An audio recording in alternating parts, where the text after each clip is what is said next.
예, 오늘 우리 하나님께서는 한 해를 마무리하기 직전인 우리 모두에게 세 가지를 말씀하십니다. 용서하라. 우리 같이 한번 해볼까요? 용서하라. 사랑하라. 감사하라. 우리 한 번 더 해보겠습니다. 용서하라. 사랑하라. 감사하라. 아멘. 13절 말씀 새 번역 이렇게 기록되어 있어요. 누가 누구에게 불평할 일이 있더라도 서로 용납하여 주고 서로 용서하여 주십시오. 주님께서 여러분을 용서하신 것과 같이 여러분도 서로 용서하십시오. 우리가 다른 사람을 용서하는 것은 우리가 용서의 사람이라서가 아니죠. 또는 우리에게 용서의 능력이 있어서가 아닙니다. 그죠? 나 같은 존재가 하나님께 용서받았다는 사실, 하나님이 나 같은 존재를 용서하시기 위해서 독생자 예수 그리스도를 십자가에 희생시키셨다는 사실 때문입니다.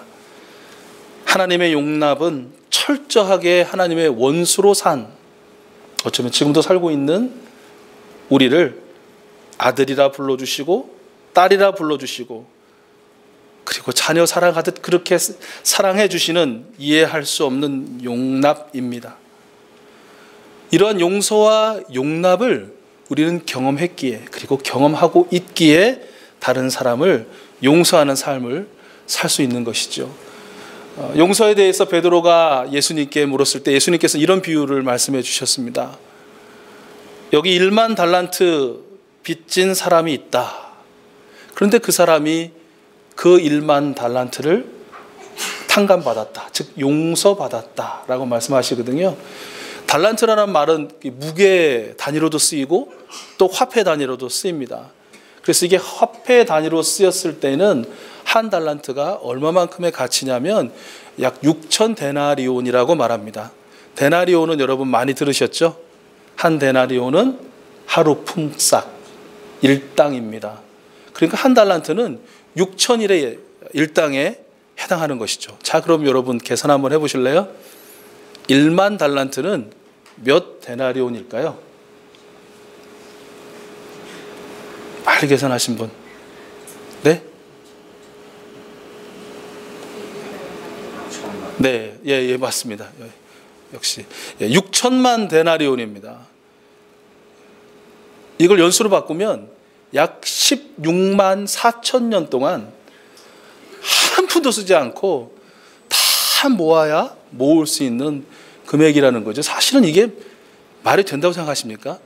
우리가 상상할 수 없는, 생각할 수 없는 액수는 물론이고 아무리 빚을 져도 그렇지 이런 빚은 질 수가 없는 것입니다.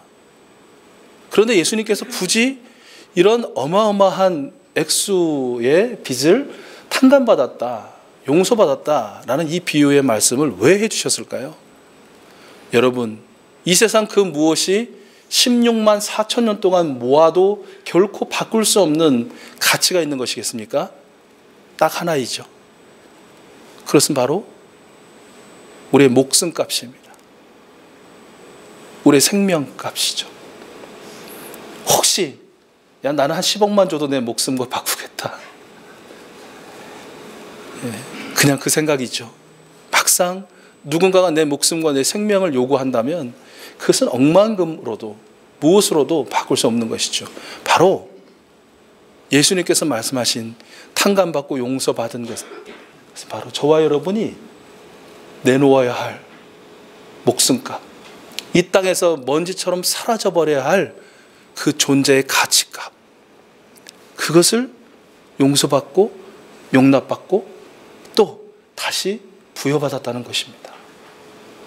자, 이러한 용서와 용납, 말로 표현할 수 없고 그 무엇으로도 대신할 수 없는 어마어마한 용서를 받았기 때문에 100데나리온, 여러분 100데나리온 그냥 간편하게 이야기해서 뭐 일당 10만 원 해서 100일치 얼마입니까?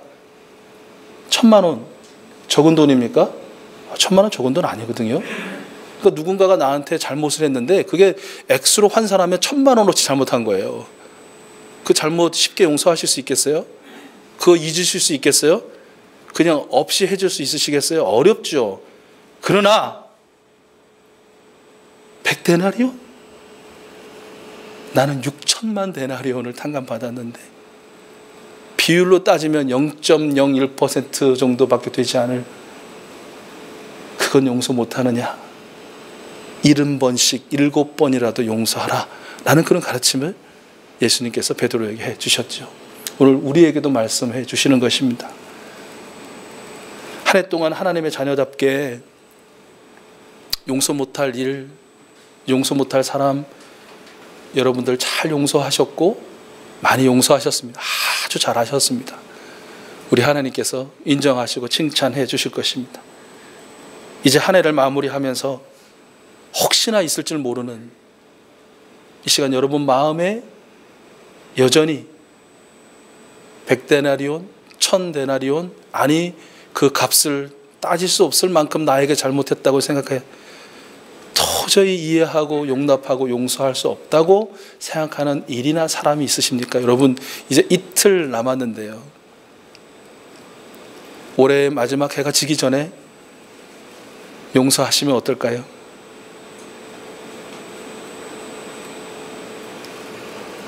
용서는 덮어두었다가 다시 들춰내는 것 아니죠. 갈기갈기 찢었다가 다시 붙여 되살리는 것도 아닙니다. 떠나보냈다가 굳이 찾아가 다시 찾아내는 것 아닙니다. 용서는 녹여 없애버리는 것이고 완전히 제거하는 것이고 그리고 영원토록 떠나보내는 것입니다. 앞서 말씀드린 것처럼 결코 쉬운 일은 아니겠으나 내 능력으로는 도저히 할 수 없는 것이겠으나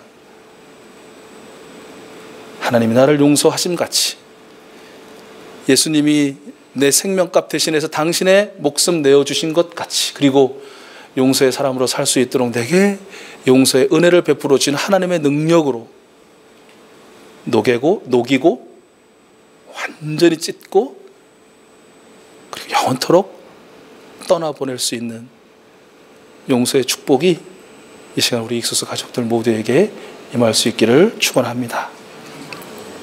하나님은 사랑하라 말씀하시는데요. 14절 말씀, 이 모든 것 위에 사랑을 더하십시오. 사랑은 완전하게 묶는 띠입니다 라고 말씀해 주십니다. 우리가 다른 사람을 사랑하는 것 또한 우리에게 사랑의 가능성이 있어서 또는 우리가 사랑을 만들어낼 수 있는 그런 존재로서가 아니죠. 그렇죠. 하나님이 우리를 먼저 사랑하셨고 그리고 사랑할 수 있도록 사랑을 부어주셨기 때문에 우리는 다른 사람을 사랑할 수 있는 것이죠. 요한 1서 4장에서 가르쳐 주시는 것 여러분 잘 기억하시죠? 첫째, 하나님은 사랑 그 자체이시며 사랑은 하나님에게서 난 것이다. 둘째, 하나님은 우리를 사랑하시되 독생자를 우리의 죄를 위한 화목제물로 기꺼이 내주셨다. 셋째, 하나님이 먼저 우리를 사랑하셨으므로 이제 우리도 서로 사랑해야 한다라는 것입니다. 누가 하나님을 사랑한다고 하면서 자기 형제자매를 미워하면 그는 거짓말쟁이입니다. 보이는 자기 형제자매를 사랑하지 않는 사람이 보이지 않는 하나님을 사랑할 수 없습니다. 역시 한 해 동안 하나님의 자녀답게 우리 익수수 가족들 사랑하며 사셨습니다. 잘하셨습니다. 그런데 한 해를 마무리하면서 익수수 가족들을 사랑함은 완전했다고는 할 수 없으나 그러나 최선을 다했다, 노력 많이 했다, 충분했다 이렇게 자평할 수 있을 것 같습니다. 우리 교회 공동체 안에서의 사랑은 문제는 일주일에 한 번 정도 만나는 교회 가족들이나 1년에 한 번 볼까 말까 하는 북한의 동포들, 굶주린 어린이들, 아프리칸 교회 친구들, 선교사님들과 선교지의 생명들, 이름도 얼굴도 알지 못하는 전쟁과 재난에 고통받고 있는 생명들을 기억하고 사랑하는 것뿐만 아니라 가장 중요한 사랑의 대상이 되는 바로 가족, 가장 가까이에 그리고 가장 많은 시간을 함께 지내고 함께 나누어야 할 부부, 부모, 자녀, 형제자매.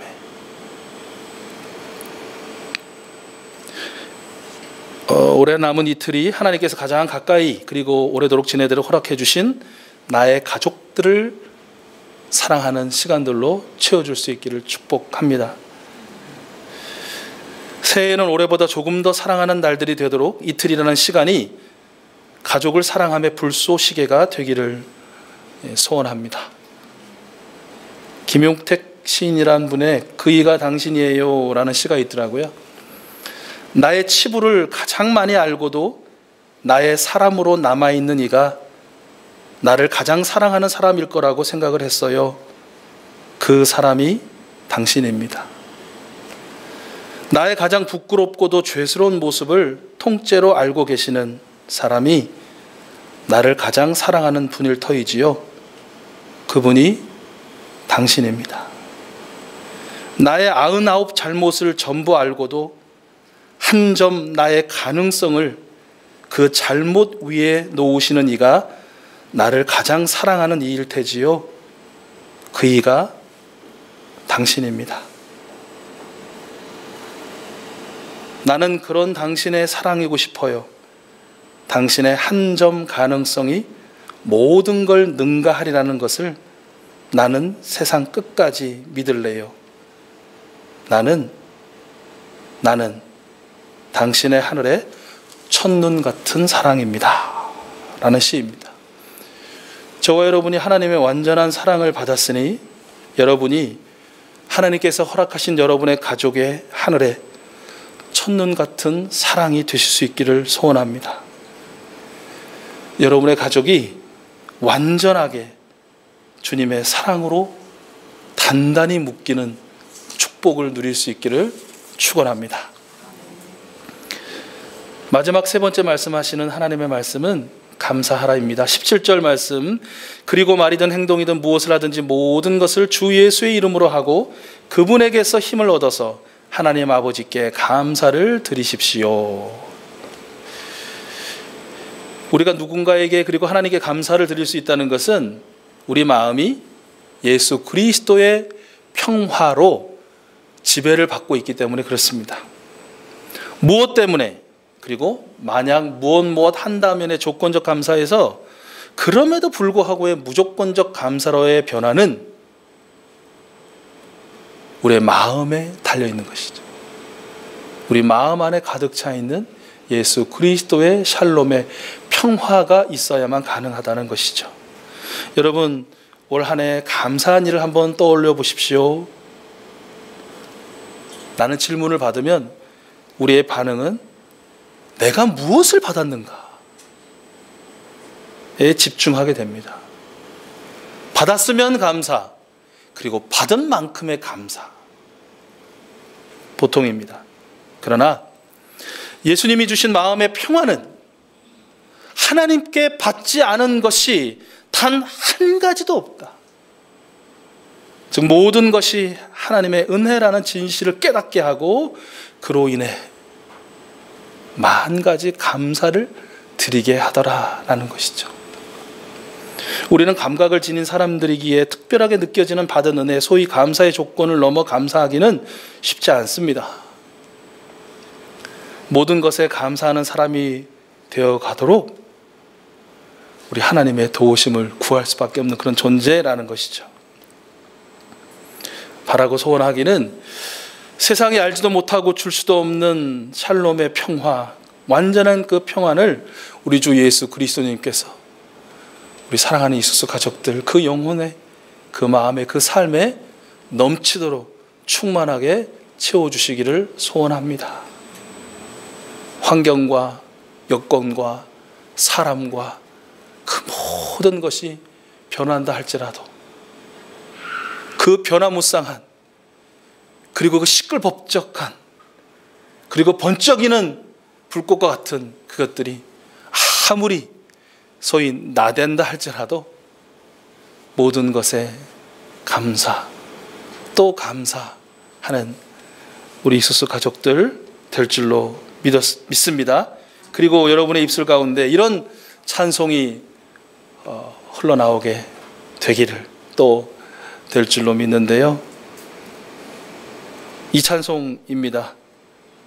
만 가지 은혜를 받았으니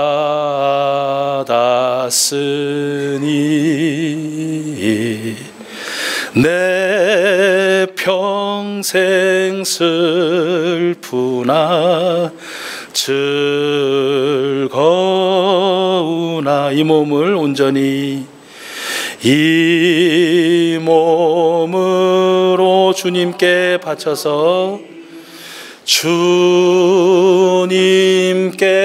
바쳐 주님만 위하여 주님만 위하 늘 살겠네 늘 우리 다시 한번 우리 함께 찬송할까요? 만 가지 은혜를 만 가지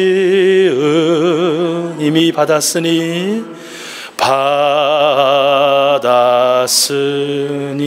내 평생 슬프나 즐거우나 내 평생 슬프나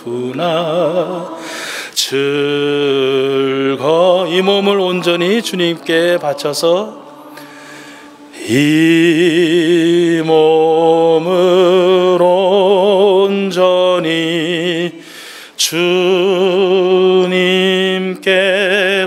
주님만 위하여 늘 살겠네 주님만 위하여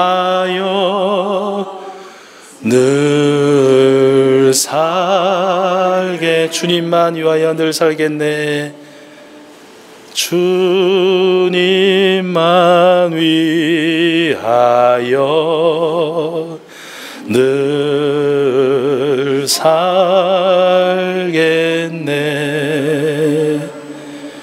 2018년 마지막 주일에 우리 하나님께서 우리에게 부탁하시는 말씀,